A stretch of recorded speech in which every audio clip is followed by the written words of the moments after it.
بسم الله الرحمن الرحيم.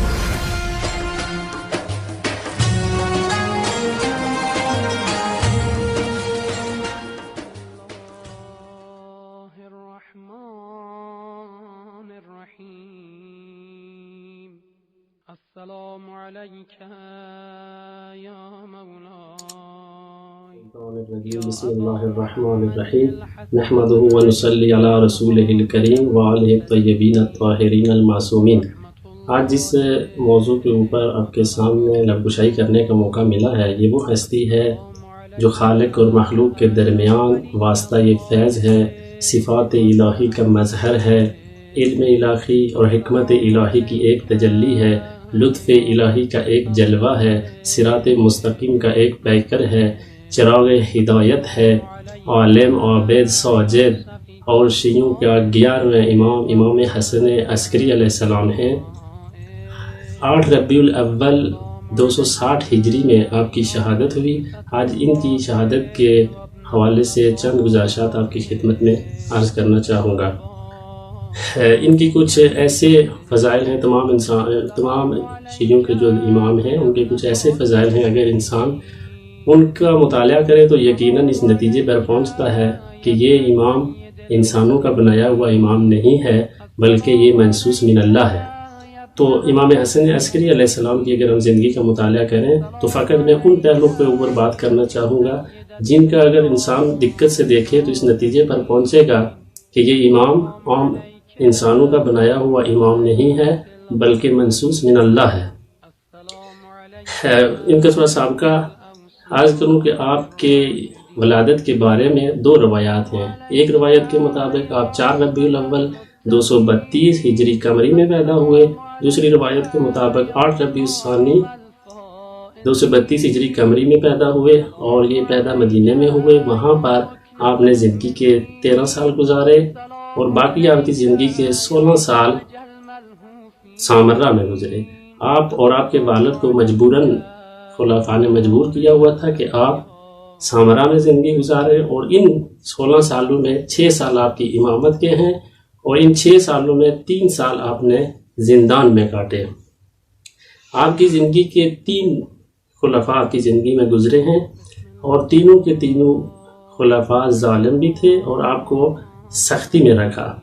تو تمام اماموں کا جو دور تھا، ان تمام اماموں کے دور میں ہر امام کا دور ایک جیسا نہیں رہا۔ بعض دفعہ خلفاء کی طرف سے زیادہ سختی رہی، بعض دفعہ ان کی خود اپنی پریشانیاں رہیں اور سختیاں کم رہیں۔ ہر 2 صورتوں میں اماموں کی جو مشترکہ ایک کاوش رہی وہ یہ رہی کہ وہ دین کی تبلیغ، دینی شبہات کا جواب دیتے رہے اور معرف اسلام کو ہر صورت میں پہنچاتے رہے، اور لیکن اس میں شدت اور ضعف آتا رہا ان حالات کے مطابق۔ تو میں امام حسن عسکری علیہ السلام کے حالات بتاؤں کہ کن حالات میں انہوں نے کس طرح دین کے شبہوں کو دور کیا، اور یہ واقعاً ایک امام ہی کر سکتا تھا، اور کیسے انہوں نے دین کی تبلیغ کی۔ تو جیسا کہ عرض کر چکا ہوں کہ اتنے حالات سخت تھے کہ 3 سال انہوں نے اپنے دوران امامت میں زندان میں کاٹے، یعنی کبھی وہ رہا کرتے تھے خلفاء، کبھی دوبارہ ان کو زندان میں ڈال دیتے تھے۔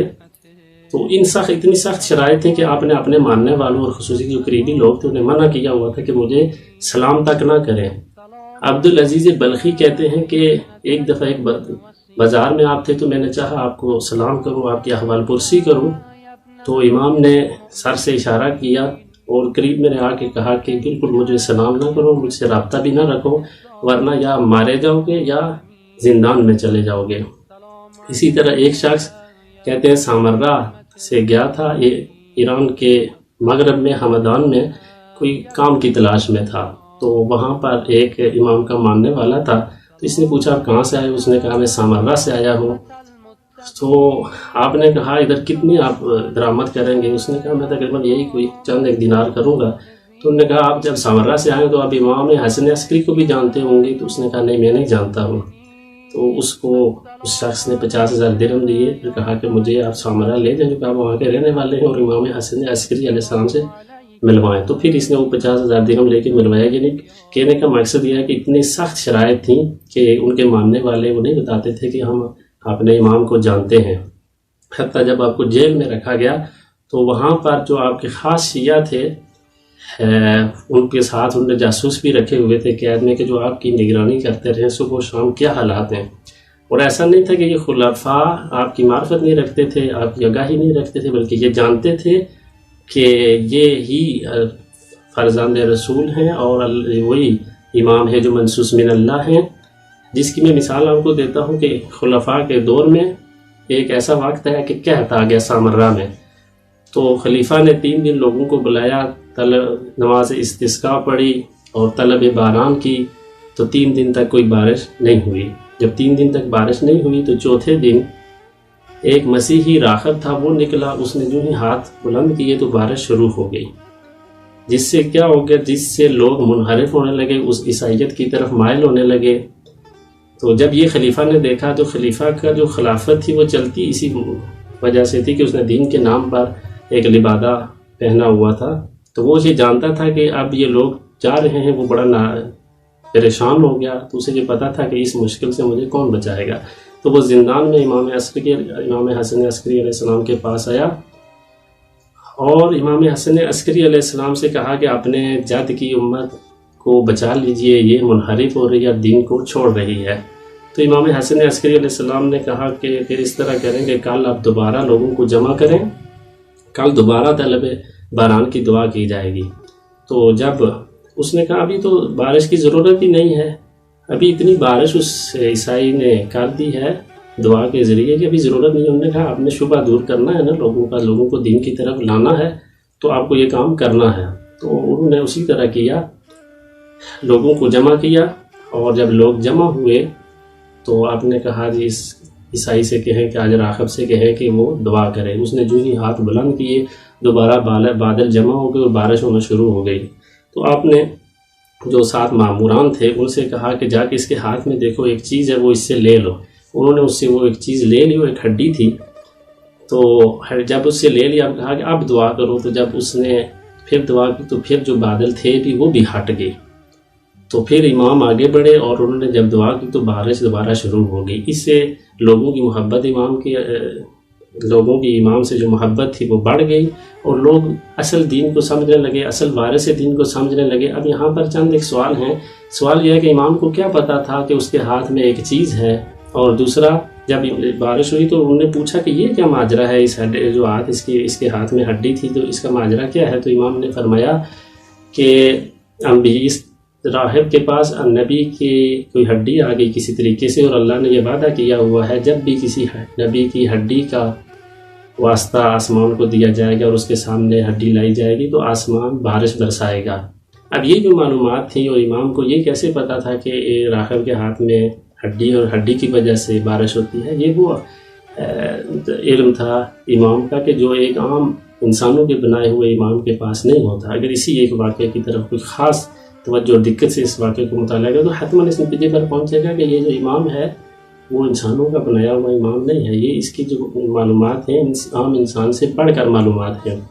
تو جب یہ صورتحال اس خلیفہ نے دیکھی، خلیفہ تو پہلے بھی جانتا تھا لیکن اس سے بڑا متاثر ہوا اور وقتی طور پر اس نے امام کو آزاد کر دیا.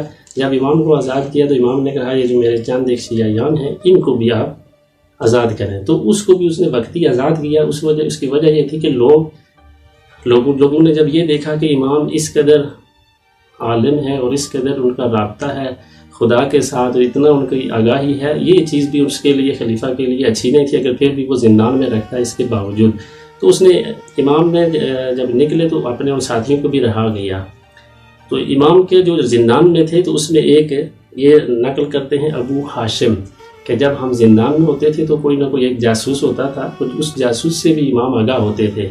کہتے ہیں ایک دفعہ ہم 5-6 افراد تھے تو ایک جمعی نامی غیر عرب فرد آیا، وہ بھی کہہ رہا تھا کہ میں آپ کا شیعہ ہوں اور اس طرح سے محبت کا اظہار کرنا وہ سارے کام کرتا تھا. تو امام جب وہ تھوڑا سا الگ ہوا تو امام نے کہا اس سے بچتے رہو، یہ کوئی شیعہ نہیں ہے بلکہ یہ جاسوس ہے خلفاء کا جو خبریں لینے کے لیے آیا ہوا ہے. اسی طرح جو وہاں پر نگہبان تھے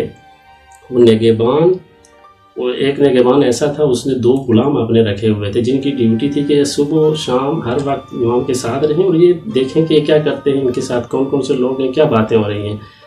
تو یہ جو کر رہے تھے اتنی سختی اور اتنا کنٹرول، میرے خیال میں سب سے زیادہ یہ امام حسن عسکری علیہ السلام پر نظارت رہی اس طرح سے۔ اس کی وجہ یہ تھی کہ یہ خلفاء بنو عباس کے خلفاء جو ہے یہ جانتے تھے کہ امام حسن عسکری علیہ السلام کا ایک فرزند آئے گا جو جہانی حکومت کرے گا اور ظلم کی حکومتوں کا خاتمہ کرے گا، ظالم حکمرانوں کا خاتمہ کرے گا۔ تو ان کو یہ بہت ڈر تھا، تقریباً وہی حالات تھے جو فرعون اور موسیٰ والے حالات تھے، اور جو کوششیں فرعون نے کی تھیں حضرت موسیٰ کی پیدائش کے وقت، اور لوگوں پر خوف و ہراس اور خاص نگرانی رکھنا، اور اس کے باوجود جو ہے حضرت موسیٰ کو اللہ نے پیدا کیا، تقریباً وہی حالات ان خلفاء کے دور میں بھی تھے، اور سخت نگرانی حتیٰ خواتین معمور کی ہوئی تھی کہ وہ نگرانی رکھے جو امام کی کنیزیں ہیں، جو خواتین ہیں، کہ کہیں پر کوئی اثرات اگر ظاہر ہوتے ہیں تو ہم اس کو اسی وقت ہی ختم کر دیں۔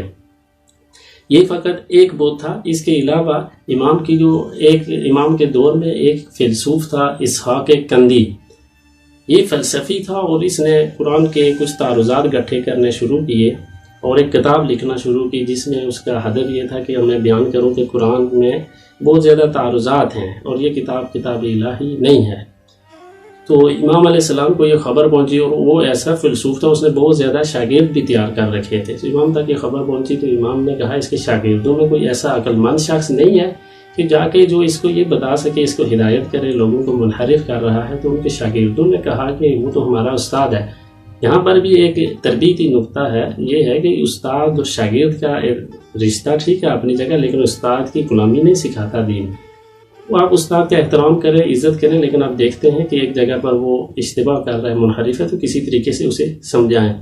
تو اس شاگردوں نے کہا ہم کیسے اپنے استاد کو سمجھائیں؟ تو آپ نے کہا یہ کریں کہ آپ جائیں، چونکہ امام تھے یہ جانتے تھے کہ وہ کیسی دلیل سمجھ پائے گا، وہ فیلسوف تھا تو اس کو اسی طرح کی دلیل دی۔ تو کہا کہ جا کے اس سے کہو کہ جو آپ کے ذہن میں یہ احتمال آئے ہیں کہ قرآن کی مراد یہ ہے، آیا فقط یہی مراد ہو سکتی ہے یا اس کے علاوہ بھی اس کا کوئی احتمال ہو سکتا ہے؟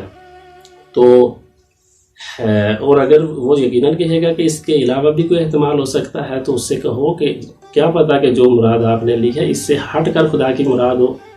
تو شاگرد گیا، اس نے اسی طرح سے بیان کیا تو وہ بات کو سمجھ گیا اور اس نے پھر وہ کتاب جلا دی، اور اس نے کہا کہ یہ جو بات آپ نے کہی ہے یہ آپ کی توانائی سے خارج ہے، تو مجھے بتاؤ کہ یہ کس نے کہا ہے۔ پہلے تو وہ نہیں بتا رہا تھا، پھر اس نے بتایا کہ یہ امام حسن عسکری علیہ السلام نے بتایا تھا۔ تو یہ فیلسوف منصف مزاج تھا، اچھا تھا۔ بہت سے استاد ایسے ہوتے ہیں کہ وہ عمدن ایسا نہیں کرتے لیکن ان کی سمجھ میں چیز نہیں آتی، تو پھر یہ امام کا شاگرد بنا۔ امام نے 3 سال زندان میں رہنے کے باوجود، اتنی سختی کے باوجود، حتیٰ کہ یہ منع کرنے کے باوجود کہ مجھے سلام تک نہ کریں، پھر بھی انہوں نے 100 شاگرد تربیت کرے، اور یہ 100 شاگرد انہوں نے مختلف ممالک میں اپنے نمائندے بنائے۔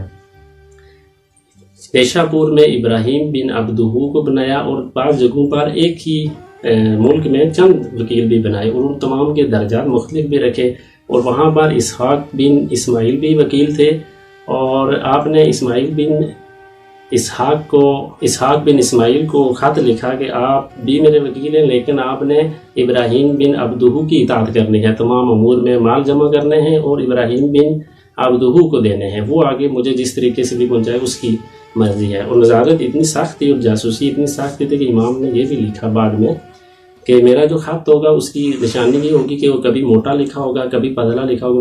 اس کی وجہ یہ تھی کہ یہ جو جاسوس تھے ممکن ہے امام کی طرف سے کوئی خط بنا کے بھیج دیں اور اس طرح سے جاسوسی کریں۔